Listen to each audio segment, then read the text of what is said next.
सिंधुदुर्ग किल्ला माझ्या मतदारसंघात येतो, नितेश राणेंच्या मतदारसंघामध्ये विजयदुर्ग किल्ला येतो, पाण्याच्या मधोमध असलेले हे किल्ले, तटबंदी तुम्ही जाऊन बघा, एका बाजूनी अनेक बाजूनी ती तटबंदी आता ढासळत आलेली आहे। आर्कियोलॉजिकल डिपार्टमेंट ऑफ इंडियाकडे जर आम्ही मागणी करतो, आर्कियोलॉजिकल डिपार्टमेंट म्हणतो हमारे पास पैसा नहीं है।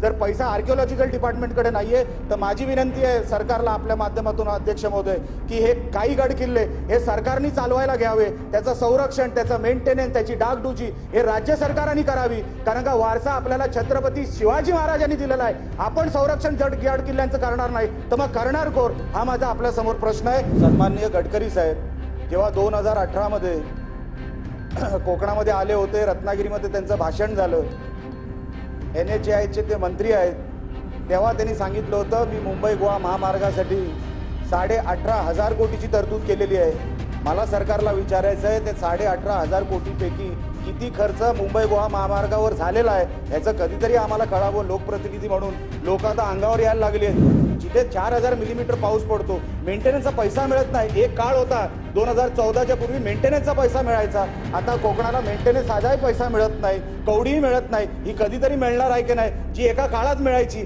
आम्हाला कधीतरी मेंटेनन्सचे पैसे मिळणार आहेत की नाही। ते कॉन्क्रीटचे रस्ते जेव्हा होतील तेव्हा होतील, पण मेंटेनन्सचे तरी पैसे आम्हाला कोकणाला आमच्या जिल्ह्यात द्या, कारण का पाऊस हा मोठा निकष आहे कोकणामधला। पंढरपूर नगरपंचायतीला किंवा नगर परिषदेला 50 कोटीच्या वर नगरोत्थानचा निधी मिळतो आणि आमच्याकडे लोकसंख्येपेक्षा 10 पट जास्त आमच्याकडे पर्यटक येतात, पण आम्हाला निधी मिळत नाही। आम्हाला किरकोळ 5 ते 6 कोटीच निधी मिळतो। कधीतरी आम्ही 25 कोटीचा आकडा, 50 कोटीचा आकडा, आमचंही पर्यटक क्षेत्र आहे, पर्यटनाला मोठा वाव असणारं क्षेत्र आहे। आम्हाला कधीतरी नगर विकास खात्यातून मी विनंती करतो सरकारला आपल्या माध्यमातून अध्यक्ष महोदय, नगर उत्थानचा हा कोकणाला मिळणारा निधी हा नगण्य आहे, तो कृपया करून किमान 25-25 कोटी या नगरपंचायतींना, या नगर परिषदांना मिळावा अशी मी मागणी आपल्या निमित्ताने सरकारकडे करत आहे। राज्यपालांच्या अभिभाषणामध्ये नागपूर गोव्याचा पण उल्लेख आहे।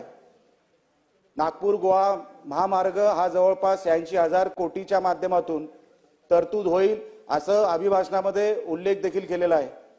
त्याच्या बाजूलाच तिथूनच इंटरसेक्ट जो काय होतो तो मुंबई गोवा महामार्ग होतो। अध्यक्ष महोदय, मला आपल्या निमित्ताने सरकारला हे विचारायचं आहे की आमचा मुंबई गोवा महामार्ग हा कधी होणार आहे। सन्माननीय गडकरी साहेब जेव्हा 2018 मध्ये कोकणामध्ये आले होते, रत्नागिरीमध्ये त्यांचं भाषण झालं, NHAIचे ते मंत्री आहेत, तेव्हा त्यांनी सांगितलं होतं मी मुंबई गोवा महामार्गासाठी 18,500 कोटीची तरतूद केलेली आहे। मला सरकारला विचारायचं आहे ते 18,500 कोटीपैकी किती खर्च मुंबई गोवा महामार्गावर झालेला आहे याचं कधीतरी आम्हाला कळावं। लोकप्रतिनिधी म्हणून लोक आता अंगावर यायला लागले आहेत। अनेक गणपतीचे सण निघून गेले, आता परत गणपती येतील सप्टेंबरमध्ये, आम्ही लोकांना काय उत्तर देणार आहोत। आपण मोठमोठे महामार्ग बांधतोय, नागपूर गोवा महामार्ग म्हणजे कुठल्या कुठे किती किलोमीटर झाले, पण मुंबई गोवा जिथे सिंधुदुर्गाचा महामार्ग पूर्ण झालेला आहे, रायगडचा बऱ्या प्रमाणात पूर्ण झालेला आहे, पण रत्नागिरीचा 100-150 किलोमीटरचा जो पॅच आहे तो का पूर्ण होत नाही हे आम्हाला कधीतरी सांगणं सरकारने गरजेचं आहे। लवकरात लवकर ते सांगावं, कारण का त्याचबरोबर अभिभाषणामध्ये याचाही उल्लेख आहे की आम्ही अनेक किलोमीटर हे क्वालिटीचे रस्ते देऊ। कोकणामध्ये 4,000 सरासरी मिलीमीटरचा पाऊस पडतो। अध्यक्ष महोदय, जिथे 4,000 सरासरी मिलीमीटरचा पाऊस पडतो, मला एक आपल्याला विचारायचं आहे, जिथे 3 इंचाचा पाऊस पडतो आणि जिथे 4,000 मिलीमीटरचा सरासरी पाऊस पडतो त्या रस्त्याची आपण काय अवस्था करतोय, पावसामुळे ती काय अवस्था होतोय ह्याचा कधीतरी आपण ऑडिट करणार आहोत की नाही, तपास करणार आहोत की नाही। जिथे 3 इंच पाऊस पडतो तिथे पण ग्रेड तोच वापरायचा, जिथे 4,000 सरासरी मिलीमीटर पाऊस पडतो तिथेही ग्रेड तोच वापरायचा। क्वालिटी कशी मिळणार? मी आपल्याला विचारतो, माझी माहिती अशी आहे अध्यक्ष महोदय की जवळपास PWD खात्यामध्ये 18,000 कोटीची बिलं अजून पेंडिंग आहेत, अजून दिली गेली नाहीयेत। तर तीच बिलं जर दिली गेलेली नाहीयेत तर आपण हे नवीन रस्ते कसे करणार आहोत, दुरुस्त कसे करणार आहोत हे मला आपल्या निमित्ताने सरकारला विचारायचं आहे। ह्याची कधीतरी आम्ही साहेब, जिथे 4,000 मिलीमीटर पाऊस पडतो, मेंटेनन्सचा पैसा मिळत नाही। एक काळ होता 2014च्या पूर्वी मेंटेनन्सचा पैसा मिळायचा, आता कोकणाला मेंटेनन्स साधाही पैसा मिळत नाही, कवडीही मिळत नाही. ही कधीतरी मिळणार आहे की नाही, जी एका काळात मिळायची आम्हाला कधीतरी मेंटेनन्सचे पैसे मिळणार आहेत का नाही. ते कॉन्क्रीटचे रस्ते जेव्हा होतील तेव्हा होतील, पण मेंटेनन्सचे तरी पैसे आम्हाला कोकणाला आमच्या जिल्ह्यात द्या. कारण का पाऊस हा मोठा निकष आहे कोकणामधला, ह्याला आपण दुर्लक्ष करू शकत नाही. 4000 सरासरी मिलीमीटर पाऊस पडणं हे दुर्लक्ष करण्याची बाब नाही. म्हणून मी आपल्या निमित्ताने सरकारला हे निवेदन करत आहे, मागणी करत आहे. साहेब, राज्यपालांच्या अभिभाषणामध्ये नगर उत्थान आणि नगर उत्थानला कसं नगर उत्थान ह्याच्यामध्ये काम करतंय, अभिनंदन आहे सरकारचं, मी अभिनंदन करतो. पण माझी विनंती अशी आहे, आमच्या कोकणामध्ये लहान लहान शहर आहे पण टुरिझमचा फुटफॉल मोठा आहे. टुरिझमचा फुटफॉल, जेवढी आमची लोकसंख्या आहे तेवढे त्याच्याहून जास्त आमच्याकडे टुरिस्ट येतात. आता मालवण तालुक्यामध्ये जेवढी आमची लोकसंख्या आहे त्याच्यापेक्षा कितीतरी पट जास्त आमच्याकडे टुरिस्ट येतात. म्हणून नगर उत्थानला जो तुम्ही निधी देताय ना, तो साधारण आम्हाला 4-5 कोटीच्या वर मिळतच नाही. लोकांना असं वाटतंय किंवा सरकारला असं वाटतंय की कोकणामध्ये नाही दिलं तरी चालेल.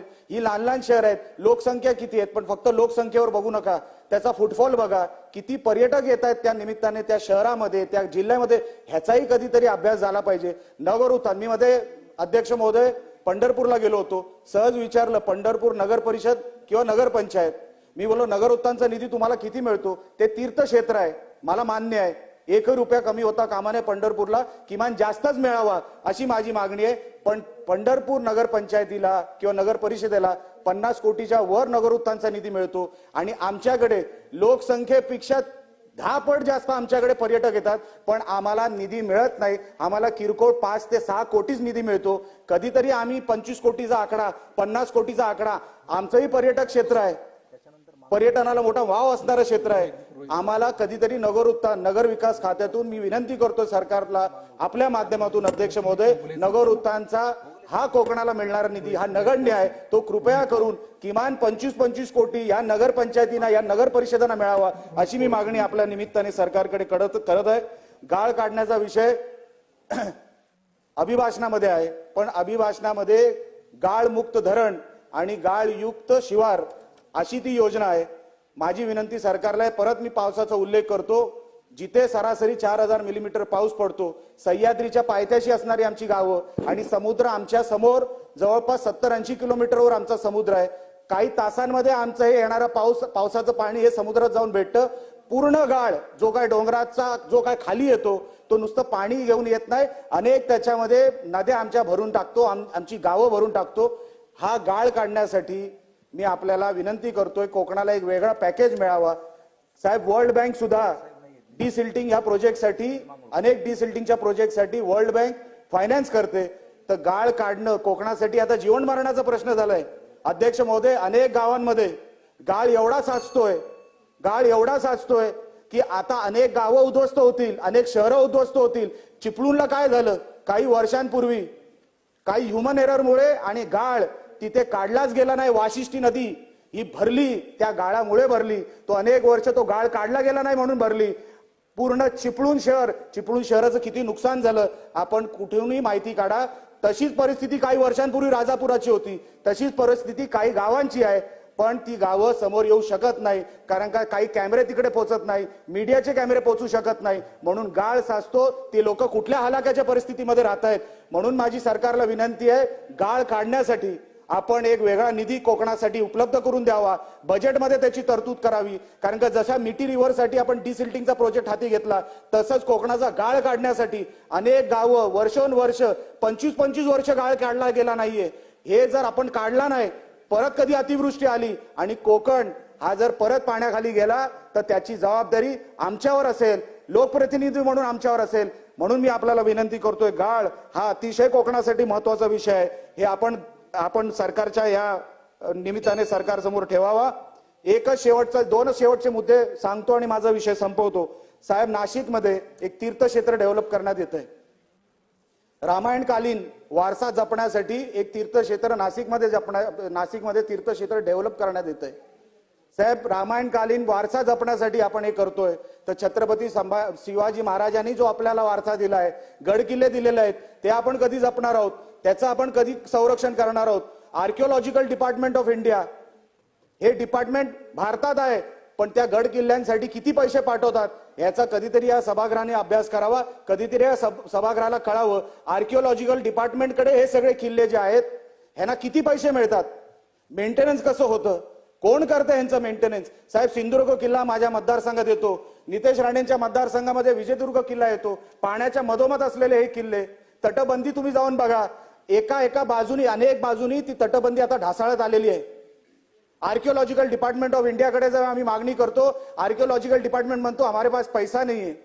जर पैसा आर्किओलॉजिकल डिपार्टमेंटकडे नाहीये तर माझी विनंती आहे सरकारला आपल्या माध्यमातून अध्यक्ष महोदय की हे काही गड किल्ले हे सरकारने चालवायला घ्यावे, त्याचं संरक्षण, त्याचं मेंटेनन्स, त्याची डागडुजी हे राज्य सरकारांनी करावी. कारण का वारसा आपल्याला छत्रपती शिवाजी महाराजांनी दिलेला आहे. आपण संरक्षण गड किल्ल्यांचं करणार नाही तर मग करणार कोण, हा माझा आपल्या समोर प्रश्न आहे. शेवटचा मुद्दा फक्त आपल्या समोर मी ठेवतो, तो म्हणजे गोहत्येचा. मागच्या अभिभाषणामध्ये पण मी गोहत्येचा विषय आपल्या समोर ठेवला होता अध्यक्ष महोदय. गोहत्या रोज महाराष्ट्रामध्ये होत आहेत, कोकणामध्ये होत आहेत. गोहत्या थांबवण्यासाठी आपण काय कायद्याची तरतूद वाढवणार आहे की नाही? बेलेबल ऑफेन्स हा नॉन बेलेबल करणार आहात की नाही? कारण का जोपर्यंत तो बेलेबल ऑफेन्स आहे, हे जे कोण ह्या सगळ्या धंद्यात आहेत हे कधी सुधारणार नाहीत. यांचे धंदे, यांची घरं ह्याच गोहत्येच्या वर चाललेली आहेत, गोमांसावर चाललेली आहेत, यांची तस्करी चाललेली आहे. रोज इथून पुढे मी त्या दिवशी भोसले साहेबांनाही बोललो, भोसले साहेब इकडे आमदार आहेत कराडचे. कोकणामध्ये जी तस्करी होते ती कराडमध्ये त्यांचे काय धंदे, त्यांचे काय कत्तलखाने आहेत ते कधीतरी सरकारने उद्ध्वस्त करावेत.